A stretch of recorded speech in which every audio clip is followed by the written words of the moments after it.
तो ये कोयल के अंदर घेरों की संख्या n और करंट का मान कितना था आपके पास I, और चारों तरफ जो फ्लक्स पैदा हुआ वो क्या हो गया फाई, है ना। इसे क्या बोला आपने, करंट का चुंबकीय प्रभाव। चारों तरफ जैसे किसी तार में या किसी कोयल में करंट फ्लो होती है और चारों तरफ क्या उत्पन्न हो जाना, उस कोयल के या तार के चुंबकीय क्षेत्र से बोलते हैं धारा का चुंबकीय प्रभाव, है ना।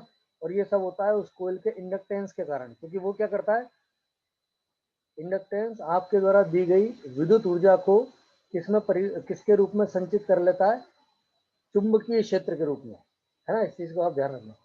तो जो नॉर्मल फॉर्मूला था आपके पास में, L इक्वल टू, और ये था आपके पास में N पाई अपॉन I, है ना। ये आपको ध्यान रखना था। ये हेनरी में, ये जो होगा ये आपके पास में मात्रक वही हो जाएगा। मात्रक क्या था, हेनरी, ठीक है। फिर आपने इसी को सोल्व करके एक दूसरा जो फॉर्मूला निकाला था वो भी आप ध्यान रखना, L equal to N square upon reluctance,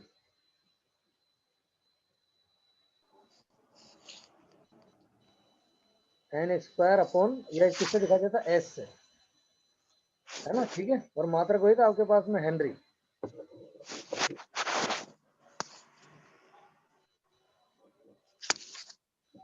ठीक, अब आगे देखो। तो ये था आपके पास में एक फॉर्मूला, ये आया था। एक मैंने फॉर्मूला आपको किसके बीच में बताया था, ये संबंध था आपका एम व एल के मध्य,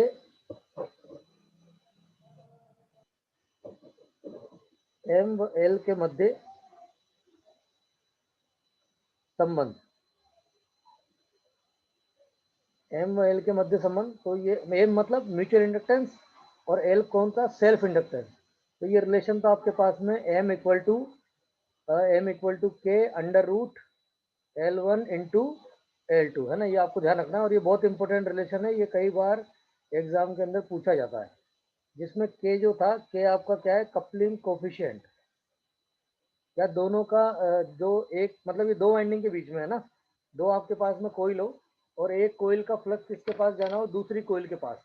तो एक कोइल का कितना फ्लक्स दूसरी कोइल के पास जा रहा है, ठीक है। ये कौन बताता है, ये बताता है कपलिंग कोफिशिएंट, है ना। ये आपको ध्यान रखना है, कपलिंग स्थिरांक या फिर कपलिंग कोफिशिएंट, ये इसका आपके पास नाम है। इस चीज को आपको ध्यान रखना है ना। तो इसकी मैंने क्या बताया था कि जब आदर्श स्थिति हो, कौन सी स्थिति, आदर्श स्थिति। आदर्श स्थिति मतलब एक कोयल का सारा फ्लक्स कहाँ पहुंच जाए, दूसरी के पास। तो ऐसा कभी होता ही नहीं है।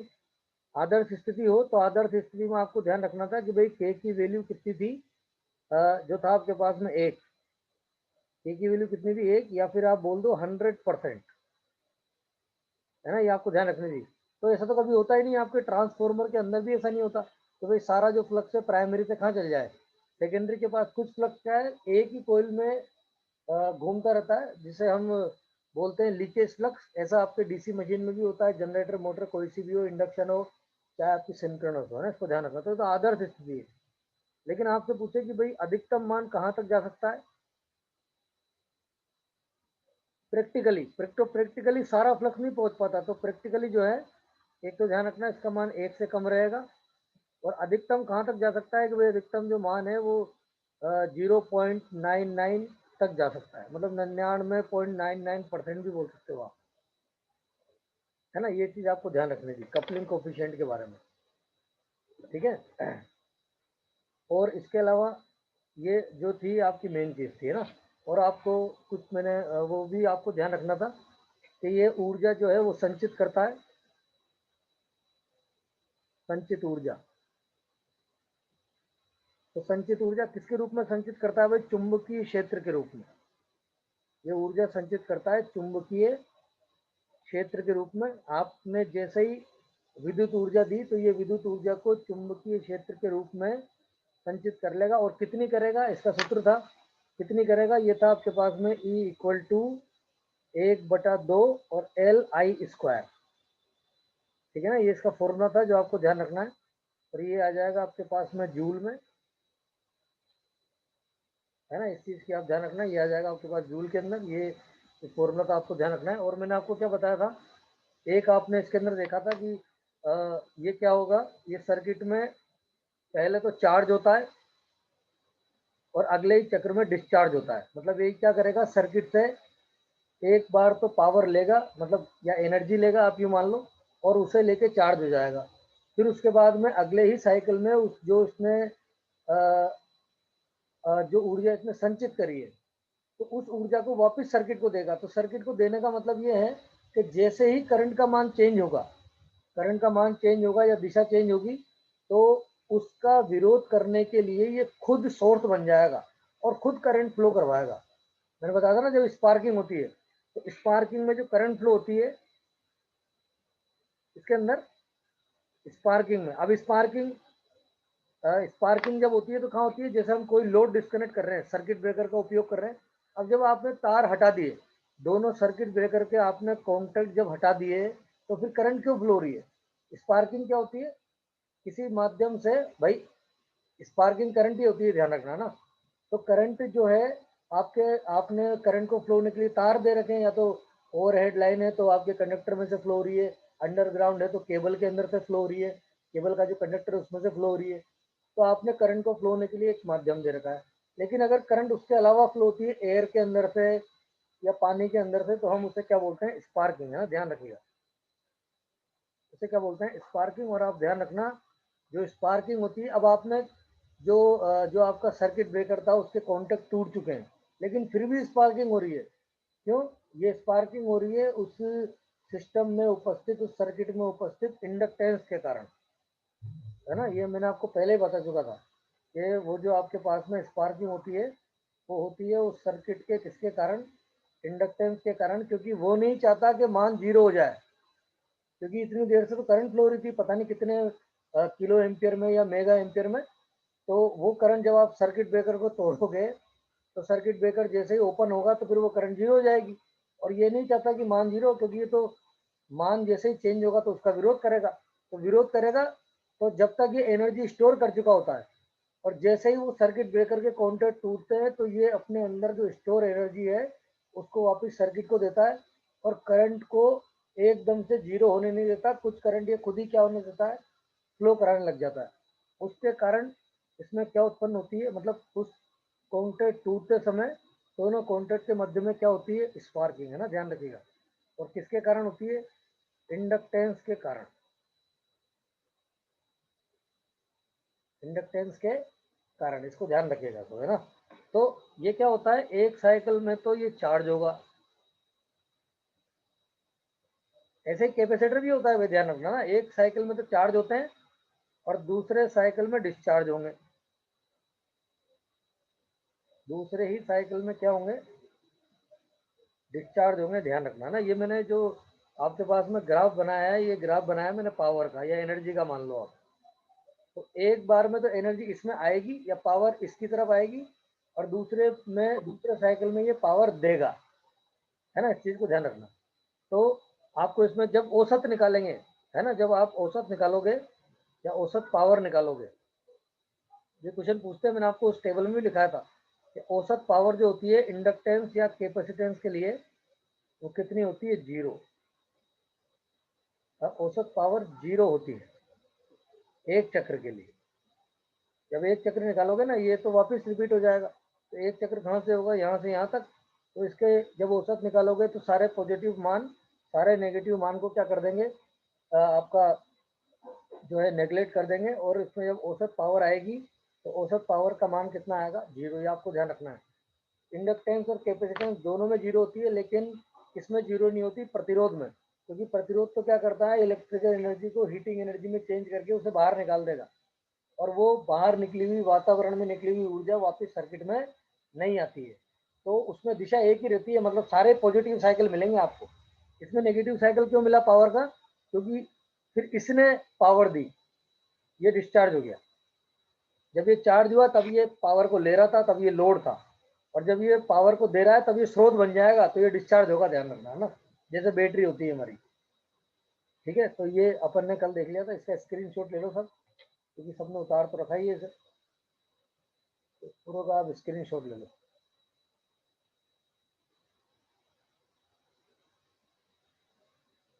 कल हमने इसे पूरा लिख लिया था, मैंने आपको अच्छी तरह दिखाया था।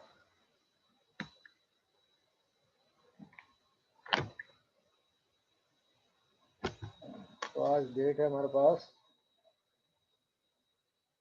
19 तारीख में, 19/12/2023।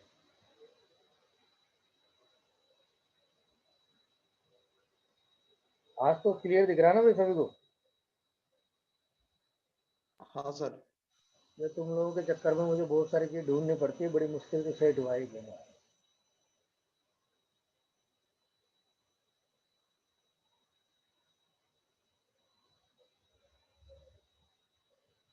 ठीक है, तो एक चीज़ तो ये ध्यान रखना, इसमें बहुत सारे क्वेश्चन होते हैं, मैं भी आपको दिखाऊंगा। एग्जाम के अंदर भी कई क्वेश्चन आते हैं, तो कुछ मेरे पास पेपर है, तो मेरे कुछ क्वेश्चन देखना आप जैसे आते हैं। तो ये एक तो ये चीज़ हमने देख ली थी ना, हो गया, स्क्रीनशॉट ले लिया होगा सभी ने। वैसे वीडियो भी रिकॉर्ड हो रही है, अगर आप देख लेना फिर मैं इसको डाल दूंगा, तो आप इसे बाद में भी आप देख लेना। तो इंडक्टेंस क्या करता है, एक तो ये करंट पे काम करता है, आपको ध्यान रखना है।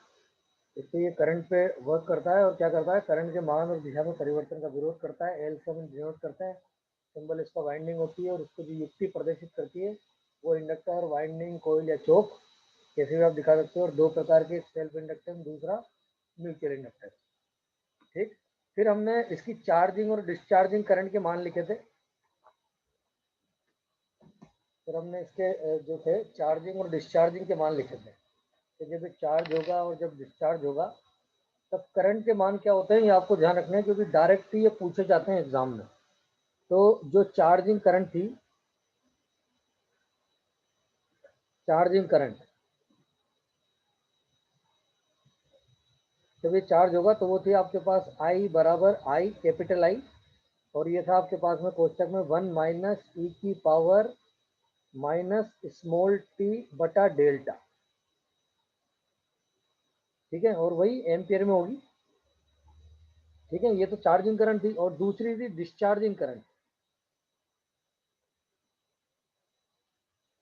डिस्चार्जिंग करंट जब ये किसकी तरह काम करेगा, खुद ये सोर्स बन जाएगा, ये खुद करंट को या आपकी पावर को देगा सर्किट को उस समय, तो फिर ये डिस्चार्ज होगा जब ये अपनी एनर्जी देगा अंदर की। जब ये चार्ज होता है तब ये लोड की तरह काम करता है, ध्यान रखिएगा भैया ना। और जब ये डिस्चार्ज होगा तो ये खुद सोर्स बन जाता है, तो उस समय ये पावर देगा। तो ये अपन निकाल रहे थे डिस्चार्जिंग करंट।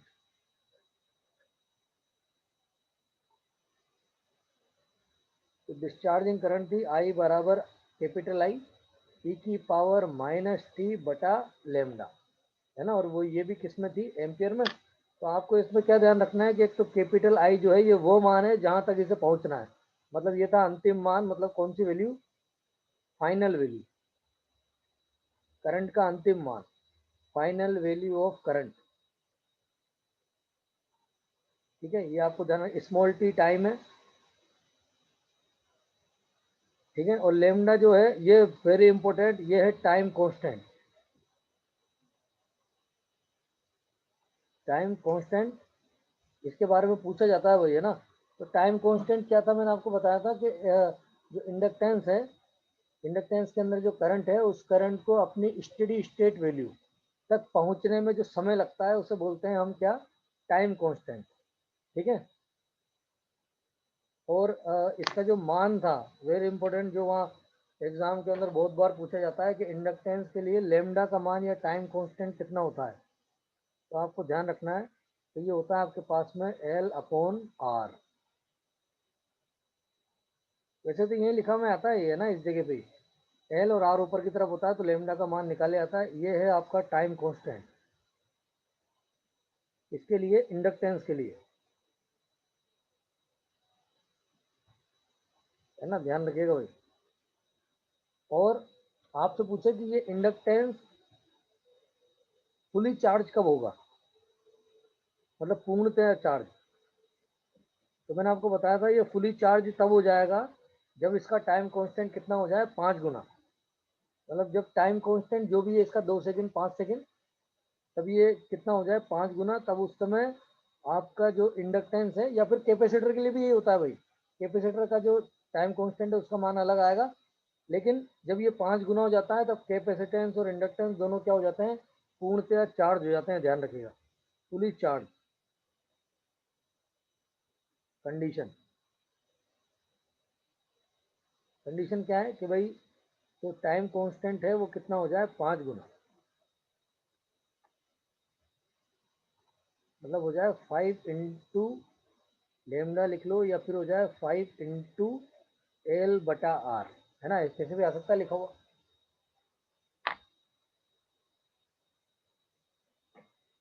और ये जो डिस्चार्जिंग लिखी थी ना भाई, इसको एक शब्द और बोलते हैं इंग्लिश के अंदर, डीके। डीके करंट भी बोलते हैं इसे, है ना। तो आप इसे ध्यान रखना, डिस्चार्जिंग की जगह ये डीके करंट भी आ सकती है लिखी हुई। इसको वहीं लिख लेना जहाँ आपने कल लिखा था। तो ये आपकी चार्जिंग करंट का फॉर्मूला है जो आपको ध्यान रखना है, बहुत बार पूछते हैं इसे एग्जाम में। डिस्चार्जिंग करंट का फॉर्मूला है, डायरेक्ट पूछ लेते हैं एग्जाम के अंदर, है ना। ठीक है, और ये तो कई बार आता है कि इंडक्टेंस का जो टाइम कांस्टेंट है वो कितना होता है। तो इस तो आप अच्छी तरह याद कर लो कि इंडक्टेंस के लिए टाइम कांस्टेंट की जो वैल्यू है वो हमारे पास ये होती है।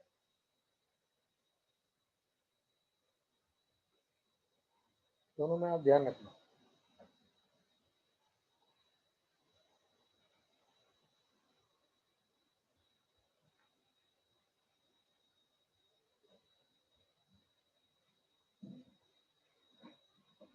और ऑब्जेक्टिव क्वेश्चन में सेम बिल्कुल ऐसा का ऐसा क्वेश्चन आता है आपके पास में कि ये फुली चार्ज कब हो जाएंगे। तो नीचे लिखा रहता है कि 2 into time constant into 2 into time 3 into time constant.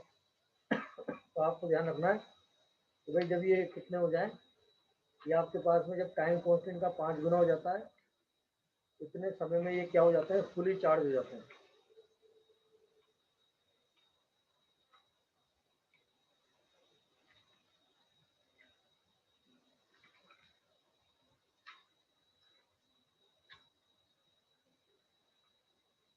कई बार क्या होता है इनके जो है इंडक्टेंस या कैपेसिटेंस के हमसे कभी कभी इनके वोल्टेज और करंट का मान पूछ लिया जाता है।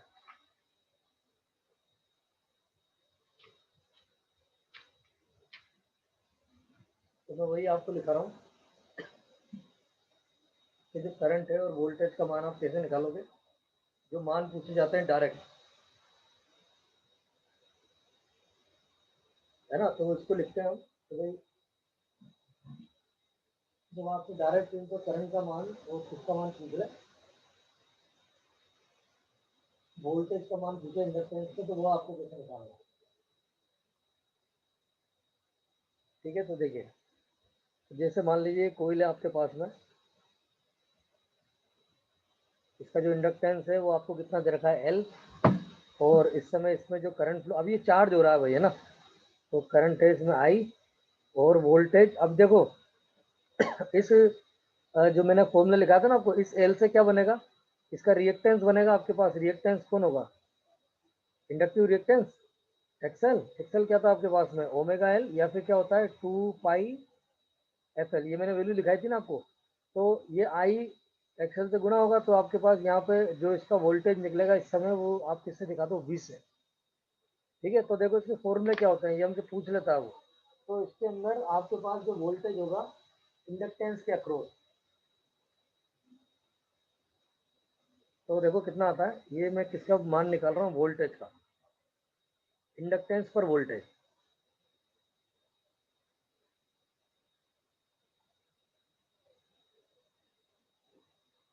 तो देखो कैसे निकालते हैं, डायरेक्ट जो फॉर्मूला होता है वो होता है आपके पास। अच्छा, आप चाहो तो इसे वी एल से भी लिख सकते हो, वी एल, लिखता हूँ वी एल।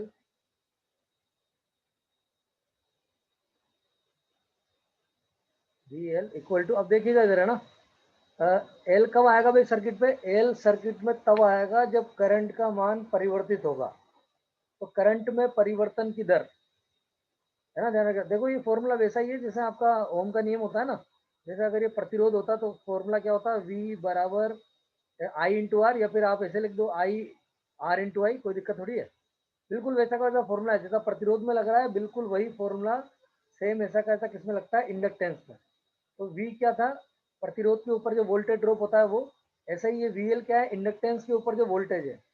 अब इसे आप चार्जिंग वोल्टेज बोल दो, इंडक्टेंस का वोल्टेज बोल दो, तो वीएल। ठीक है, ध्यान रखना है ना। तो वीएल इक्वल टू, और आर की जगह आ गया एल, इधर रेजिस्टेंस इधर इंडक्टेंस, ठीक है, आप ऐसे याद कर लो इसे ना। अब आएगी करंट, पर करंट कौन सी, इसमें डायरेक्ट करंट नहीं आएगी, प्रतिरोध तो कोई सी भी करंट पर काम करता है, चाहे वो डीसी हो चाहे एसी हो, मैंने आपको बताया था। पर इंडक्टेंस तभी आएगा जब करंट का मान परिवर्तित होगा। तो आप यहाँ पे लगाओगे करंट में परिवर्तन की दर। तो दर जब भी निकालनी हो तो हम क्या करते हैं गणित के अंदर, उस राशि का जिसमें आपको दर निकालनी है उसका समय के सापेक्ष क्या कर देते हैं अवकलन। तो आप इसे लिखोगे D I upon D T, है ना। इस फॉर्मूले को ध्यान रखना। ये मैंने क्या निकाला, ये निकाला है मैंने करंट में परिवर्तन की दर, क्योंकि अगर करंट में परिवर्तन की दर 0 है तो फिर एल नहीं होगा सर्किट में, और ना एल पे कोई वोल्टेज होगा, ध्यान रखना है ना। तो करंट में परिवर्तन की दर I D I upon D T, ठीक है, इंटू एल, और इंटू किसका मान निकल गया, ये इंडक्टेंस पर वोल्टेज, और ये वोल्ट में आ जाएगा आपके पास,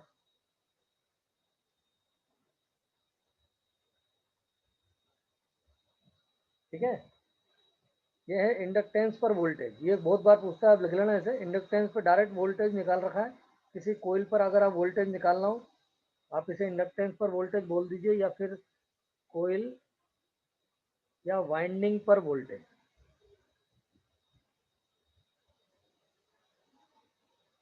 विभव, वाइंडिंग पर वोल्टेज, इसे ये भी आप ध्यान रखना, है ना। और इसी फॉर्मूले से अगर करंट निकालनी है, करंट इन इंडक्टेंस या coil, current in inductance, current in inductance, तो क्या आएगी भाई बताओ।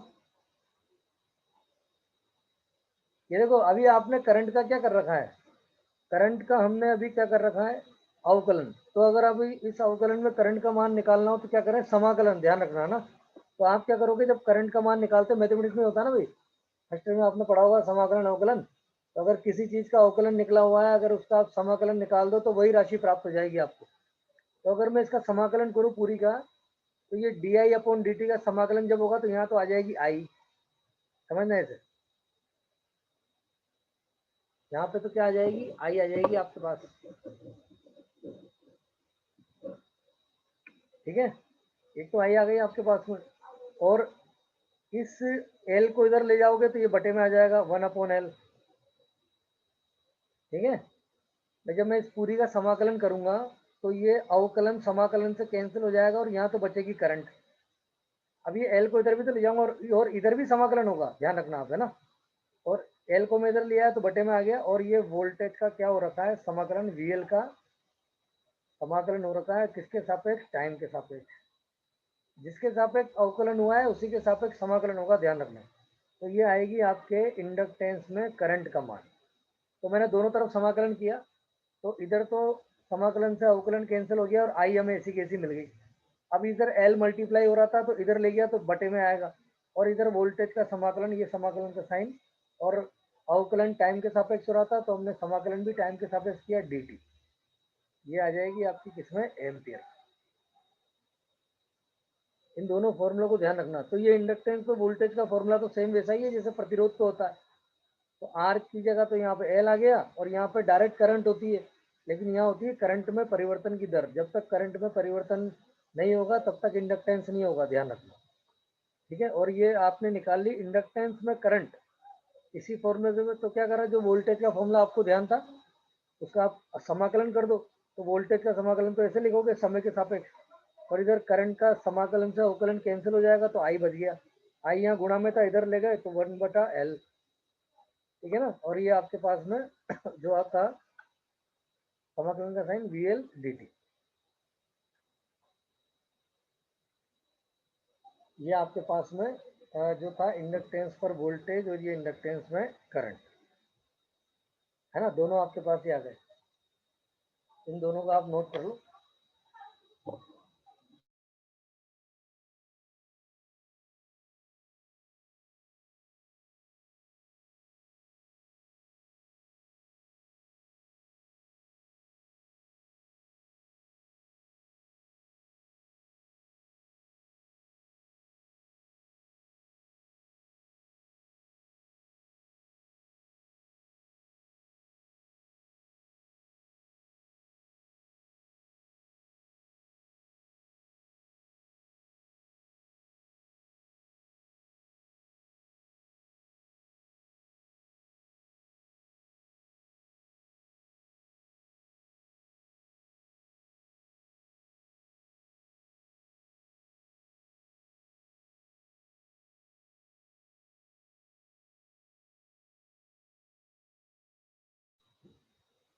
हो गया नोट? 300 भी ले लिया करो, नोट भी कर लो इसका करो। अब आप देखो देखो, ये अभी एग्जाम हुआ था, देखो उसके अंदर 2 क्वेश्चन आए थे, तो आपको दिखाता हूँ।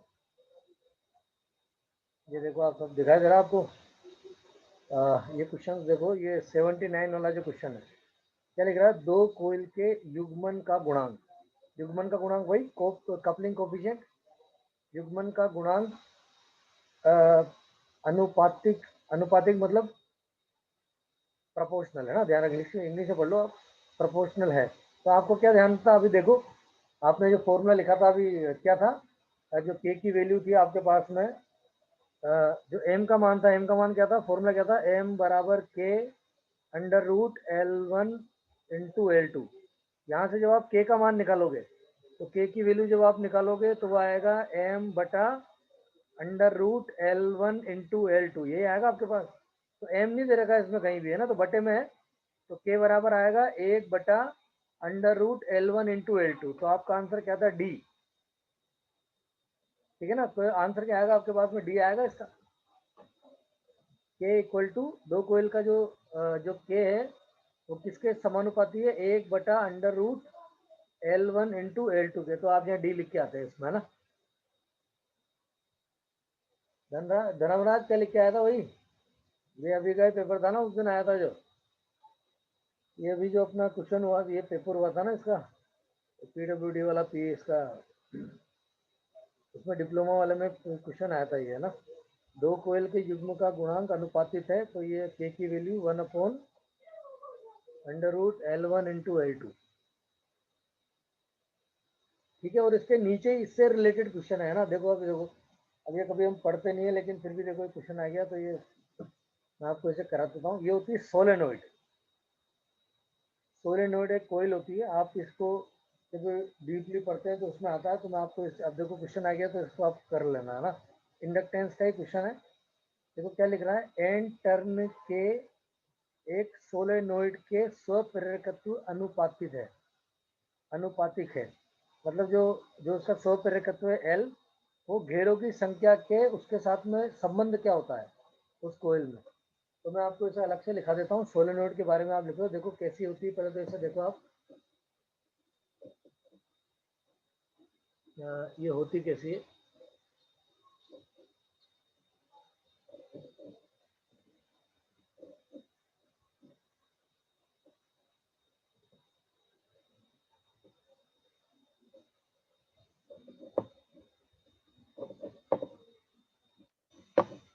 सोलेनोइड को अगर हम देखें,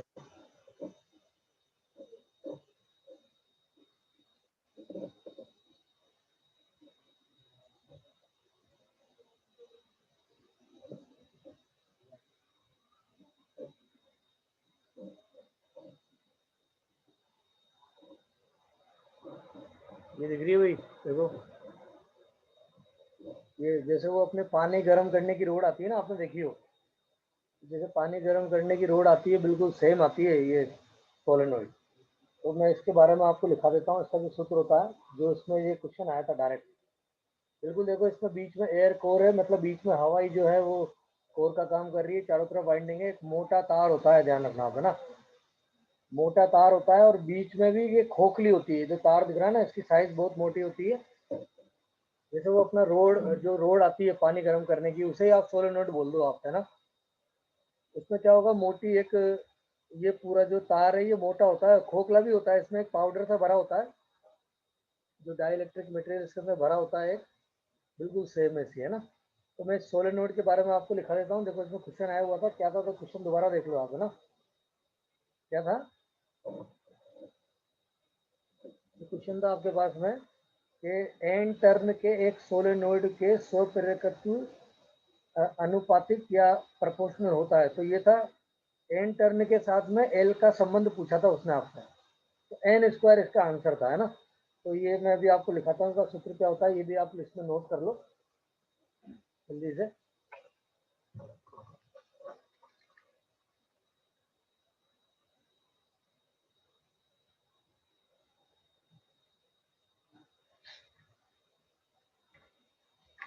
देखो सोलेनोइड के बारे में आप इस नोट करो, इसके बारे में।